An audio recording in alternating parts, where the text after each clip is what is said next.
अष्टावक्र महागीता एक अद्वितीय आध्यात्मिक ग्रंथ है जो आत्मज्ञान, अद्वैत वेदांत और मोक्ष की पराकाष्ठा को अत्यंत सरल किंतु गहन भाषा में प्रकट करता है। इस ग्रंथ में ऋषि अष्टावक्र राजा जनक को उपदेश देते हैं, जिसमें वह बतलाते हैं कि यह संसार न तो सत्य है, न ही स्थायी, बल्कि यह केवल मन की रचना है। अष्टावक्र के अनुसार आत्मा, स्वरूप, सदा शुद्ध, बुद्ध और मुक्त है। संसार और उसमें होने वाले समस्त परिवर्तन केवल मन के माध्यम से अनुभव होते हैं। अष्टावक्र गीता का संवाद राजा जनक और ऋषि अष्टावक्र के बीच होता है। यह ग्रंथ किसी धार्मिक विधि विधान या कर्मकांड पर आधारित नहीं है, बल्कि इसका उद्देश्य केवल आत्मज्ञान की प्राप्ति है।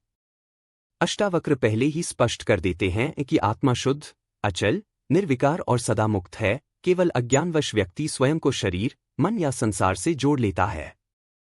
इस ग्रंथ का मूल संदेश यही है, तत्वमसि, तुम वही ब्रह्म हो। संसार और उसमें दिखाई देने वाला भेद केवल माया है, मन का भ्रम है। संसार की उत्पत्ति, क्या यह वस्तुतः है?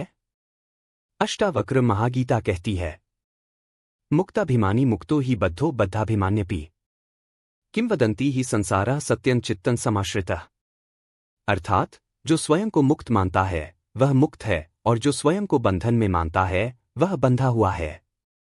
यह संसार केवल एक धारणा है, मन की एक मान्यता। यहां यह स्पष्ट किया गया है कि संसार की कोई स्वतंत्र सत्ता नहीं है। यह व्यक्ति की धारणा, उसकी कल्पना और उसके चित्त की स्थिति पर निर्भर करता है। यदि मन बंधन में है तो व्यक्ति संसार में बंधा प्रतीत होता है। यदि मन मुक्त है तो संसार लुप्त हो जाता है। मन की रचना और उसकी भूमिका। अष्टावक्र के अनुसार मन ही इस संपूर्ण जगत की कल्पना करता है। वह कहते हैं, चित्त सैव ही संसारः तेन त्यक्तं सुखम भवेत्। चित्त की ही कल्पना संसार है। यदि उसे त्याग दो तो सुखी हो जाओगे। मन चित्त की तरंगों से सृजन करता है। नाम, रूप, संबंध, सुख दुख, मोहराग, ये सभी मन के संकल्प विकल्प हैं। मन जितना अधिक बाहर की ओर जाता है उतना ही यह संसार दृढ़ प्रतीत होता है।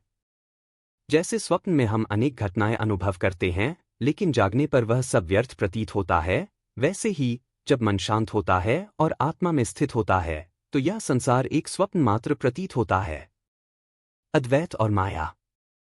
अद्वैत वेदांत का मूल सिद्धांत यह है कि केवल एक ही सत्य है, ब्रह्म। बाकी सब माया है। अष्टावक्र भी यही कहते हैं, एको दृष्टासी सर्वस्य मुक्त प्रायोसी सर्वदा। तुम ही समस्त दृश्य का दृष्टा हो, शुद्ध और मुक्त। लेकिन जैसे ही यह मैं मन में बंध जाता है, संसार उत्पन्न होता है। माया का कार्य ही भ्रम उत्पन्न करना है। माया के कारण ही हम आत्मा को शरीर मानते हैं, चेतना को मन मानते हैं और ब्रह्म को जगत मान लेते हैं। अष्टावक्र इसे मात्र भ्रम की अनुभूति बताते हैं जो मन में होती है। जब मन शून्य हो जाए तो माया का अंत हो जाता है और आत्मा ब्रह्म के रूप में प्रकट होती है। आत्मा और मन का संबंध। अष्टावक्र बार बार यह स्पष्ट करते हैं कि आत्मा अचल, साक्षी और निरपेक्ष है, जबकि मन चंचल, भटकाव से भरा हुआ और काल परिधि में बंधा हुआ है। यह मन ही है जो संसार को जन्म देता है। मनो धर्मानुपश्यामि न मनोस्ति कथमम्। जब मन के धर्म, गुण, विकार, संकल्प विकल्प देखे जाते हैं तो समझ आता है कि मन का कोई स्वतंत्र अस्तित्व नहीं है। यह केवल एक तरंग है जो चेतना में उठती है। इसलिए अष्टावक्र कहते हैं, मन का निरोध करो, आत्मा में स्थित हो जाओ, तब संसार मिट जाएगा। अनुभव की प्रधानता। अष्टावक्र महागीता में अनुभव को ही सत्य की कसौटी माना गया है। यह ग्रंथ न तर्क का समर्थन करता है, न ही शास्त्रों की व्याख्या में उलझता है। अष्टावक्र सीधे आत्मा की ओर इशारा करते हैं और कहते हैं कि न ते संगोस्ति के नापी मुक्त आत्मा स्वभावतः। तुम्हारा किसी से कोई संबंध नहीं है। तुम स्वतंत्र आत्मा हो, केवल मन के कारण बंधन का अनुभव होता है। यहां यह महत्वपूर्ण है, अनुभव केवल शुद्ध देखना, केवल साक्षी भाव से स्थित होना। जब व्यक्ति केवल साक्षी बनता है तब संसार समाप्त हो जाता है। स्वप्न, जागृत और तुरीय अवस्था। अष्टावक्र बार बार स्वप्न का उदाहरण देते हैं। जैसे स्वप्न में राजा भी भिखारी बन जाता है और जागने पर सब कुछ मिथ्या प्रतीत होता है, वैसे ही यह जगत भी केवल एक मानसिक कल्पना है। जब व्यक्ति आत्मा में जागता है, तुरीय अवस्था, तब यह संपूर्ण संसार असत्य प्रतीत होता है। यहाँ पर तुरीय का अर्थ है वह अवस्था जो जागृत, स्वप्न और सुषुप्ति तीनों से परे है। वहाँ न मन है, न संकल्प है, न द्वैत है, केवल एक शुद्ध उपस्थिति है। संसार और आत्मा के बीच का भेद। अष्टावक्र यह स्पष्ट करते हैं कि आत्मा कभी भी संसार में बंधी नहीं होती। यह केवल अज्ञानवश मन आत्मा को संसार में बंधा हुआ मान लेता है। जैसे आकाश को कोई बांध नहीं सकता, वैसे ही आत्मा को भी कोई स्पर्श नहीं कर सकता। न मे बंधः कृतो देहे, न ममुक्तिर्यथा ह्यहम्। विलीनचित्त निर्लिप्तः प्राप्तः स्वात्मनि निर्गुणे। मैं शरीर में बंधा हुआ नहीं हूं, नहीं मुझे मुक्त होना है। मेरा चित्त विलीन हो चुका है और मैं अपने निर्गुण आत्मा में स्थित हूं। इसका अर्थ यह है कि मुक्त होना कोई घटना नहीं है, यह तो केवल पहचान का प्रश्न है।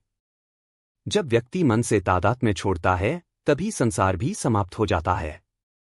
आत्मा का स्वरूप अहम ब्रह्मास्मि। अष्टावक्र महागीता अद्वैत का निष्कर्ष देती है, अहम ब्रह्मास्मि, मैं ही ब्रह्म हूं। यह ज्ञान ही मुक्ति है। जब व्यक्ति जान लेता है कि वह न तो शरीर है, न मन, न ही इंद्रिया, बल्कि वह शुद्ध साक्षी चेतना है, तब उसे यह संसार एक स्वप्न जैसा प्रतीत होता है। यह संसार मन की रचना है।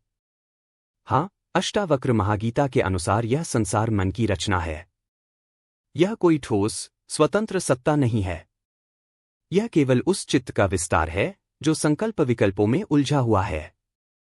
जब चित्त शांत होता है, मन विलीन होता है, तो यह संसार लुप्त हो जाता है और केवल शुद्ध आत्मा ही शेष रह जाती है।